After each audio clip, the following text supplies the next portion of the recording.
question about family members and toxic family members, and how it's maybe possibly easier if you have friends or acquaintances that are toxic. It's easy to cut them out of your life. But with family members, what do you do with them? You know, what's going on? Okay, good question. Okay, Liz said this before. Okay, so family members, you're brought into a soul pod, and soul pods literally just mean that the souls of each of you in your family. So you have a soul, your father has a soul, your mother has a soul, everyone has a soul, and you're brought together in a soul pod, so as in a family unit, in a unit of some sort.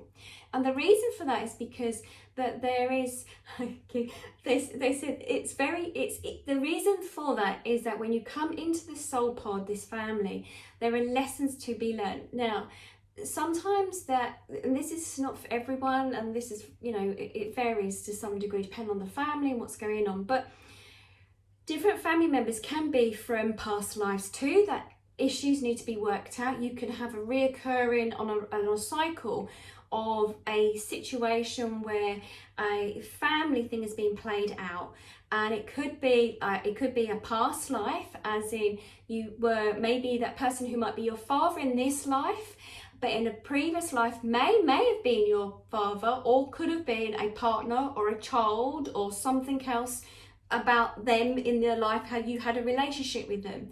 And when they step forward again into this lifetime with you, it could be that there's an issue that needs sorting out, addressing. Now, I know with some of my family members how I might feel, you know, like a mother to my mother, where it should really be around the other way around to some degree, but I know that I should be there sorting some things out for her. But I know in a previous lifetime, the work that I've done as a past life practitioner, that there was a reason why I needed to come through in this lifetime again, because I need to sort out an issue with her.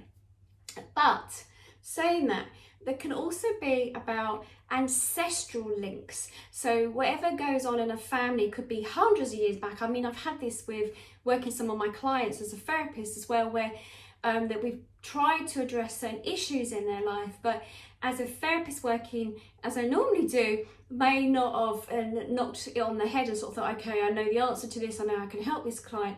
What's happened is there's been sort of that gut feeling that I've had, that it's about looking at the family, what's happened. And I've had it where, you know, someone felt quite remote in their life and detached from things going on for them, and there were certain issues she was playing out in this lifetime.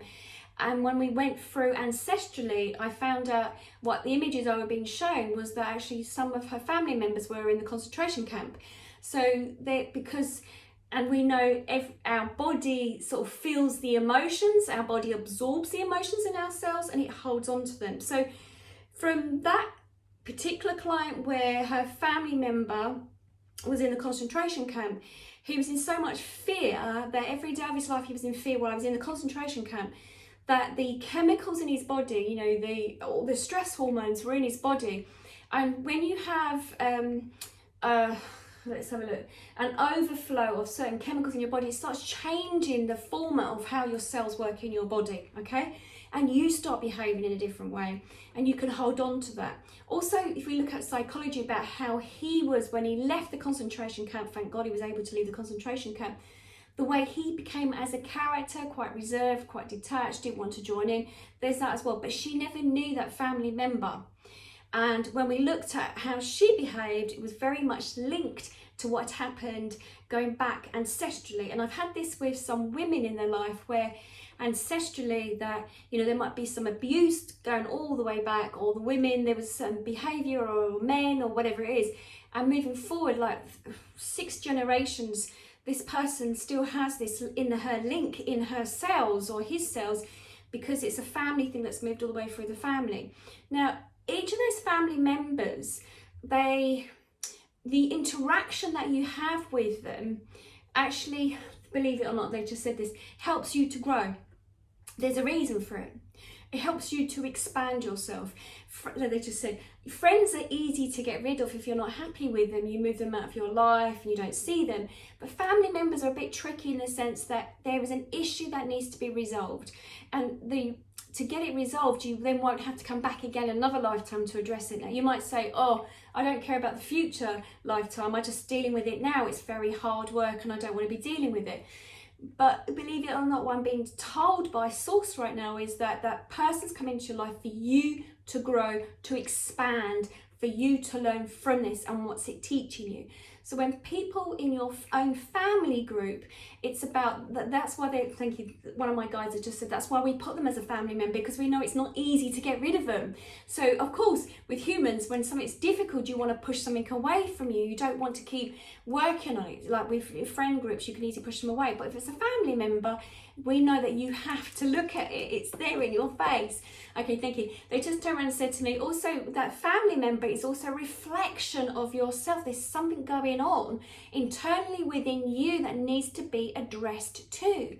So, okay, thank you. They just said, so if a particular family member that you feel is quite toxic for you and you're wondering why it is they've been brought into your life, sit there in meditation, sit there and breathe, and just ask your internal self, what is it that this person is showing me right now? What is it this person's showing me right now so that I can grow from it, that I can learn from it? What is it I need to be looking at? What is it I need to be addressing in my life right now? What is it it's bringing to the surface right now? What is it that I feel so uncomfortable with, that if they weren't my family member, I'd be running away from right now? Because it's the hardest thing to run away from a family member.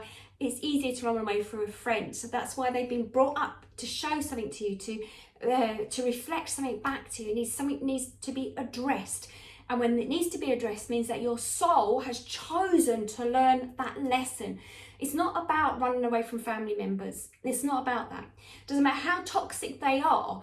So I have a family member that is quite negative, and I know, bless her, that how she's interpreting her life or what's going on is because she hasn't worked on herself. She hasn't addressed things in her life. So that's why when I communicate with her, and I love her to bits and I speak to her every day, that I know actually what to expect from her. I know how she's going to say things to me. I know they can be very negative. I know that I know that if I'm in a really down mood or cross mood, or I don't have enough patience for her, I'm not then going to phone her and say, hi, how are you? I know when that's the time where I don't have the patience, when I'm not feeling 100%, because I'm human, we'll have those moments, it's normal, doesn't matter how spiritual you are, you're going to have those moments because you're a human being and you're processing your world around you. So when you have those moments, that would not be the ideal moment. They just said as well, they totally agree, they're going, we agree, that you do not communicate with that particular member of family, because it's not going to help you. So those particular family members, you would then take time, space away from them, and then look at what it is they're doing. Why is it triggering you? What's going on for you? What is it they're showing you? Is there a side to you that you don't quite like and it's been shown up in your face? Or it could be, I know this was another family member, that I feel they're quite selfish. I hate selfishness because I'm very giving, and I feel that's what I'm here for, and to help others. But then that's their own issue, and I can't address that for them. Even though I'm a therapist, you cannot be a therapist to your own family member. You need to give them some space. And only if they want to go see a therapist. You know, each person will, at any particular time, when you're ready to see the therapist, you go see your therapist if you want to make change. This particular person feels there's nothing wrong with them, they don't need to see a therapist, and that's perfectly fine up for them. That's not to do with me. I cannot change them, and that's absolutely fine. But I know there is no more growth that I can do with that individual, and so they need to address it themselves. And only by me making changes in my life, then I know it's going to affect them, and then they can make changes in their life. So with toxic members of family, you have to handle with care, I just heard. So again, as I say, you wouldn't then go straight into a conversation with them and expect them to make you feel love and light, or expect them even to agree with you, but expect that they may wind you up, and then to look at what is it is bringing up for you, what's coming up from the gut, how are you feeling.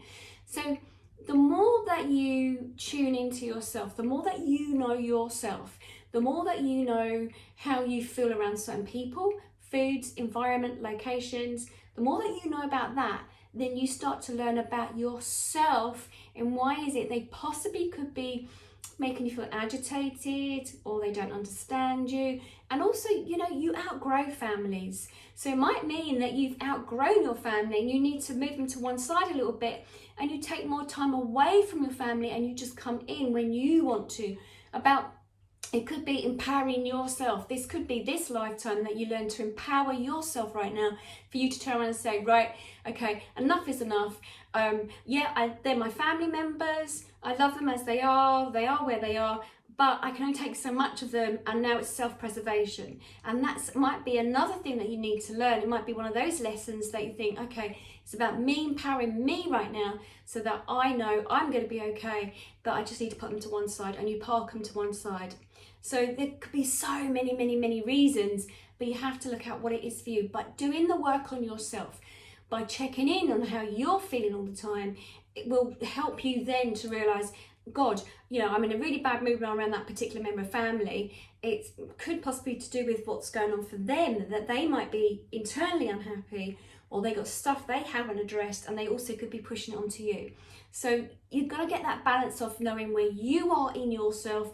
Is it their stuff? Is it a reflection that they're showing something back to you? Have I outgrown my family members? Are they at the stage where they're not ready to grow, but I've grown so much? And that's very much what's going on right now with empaths, people who are tuning in, becoming more awakened of how they feel.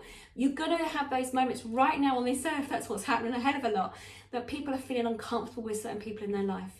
But you have to be aware of it for you. No one else can do it. You have to do the work. Hope that answers your question. Good.